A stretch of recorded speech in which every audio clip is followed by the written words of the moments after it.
দেখো বন্ধুরা, আগামীকাল আমার ছেলের আইসিটি পরীক্ষা। আর ও কতটা রিল্যাক্স মোডে হচ্ছে সন্ধ্যার নাস্তা করতে বসছে। বিস্কিটের বয়ম এবং চানাচুরের প্যাকেট নিয়ে, ওর পছন্দের চানাচুর, বারবিকিউ চানাচুর।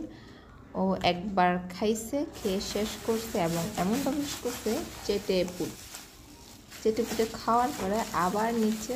কারণ হচ্ছে ও যতটা খাবে ততক্ষণই ও করতে বসতে হবে না। বাচ্চারা কতটা ফাঁকিবাজি হলে এই পরিমাণে খাবার খায়। এমনিতে ওদেরকে দিলে ওরা খাবে না, কিন্তু যেহেতু পরীক্ষা, পড়তে না বসার জন্য, পড়ার ভয়ে ওরা বসে বসে খাচ্ছে, তাও কোনো প্লেট বাটি ছাড়া বয়মের ঢাকনাতে বসে চানাচুর খাচ্ছে। অনেক মজা করে খাচ্ছে, কারণ ওকে পড়তে বসতে হবে, খেয়ে নিলে পড়তে বসতে হবে না।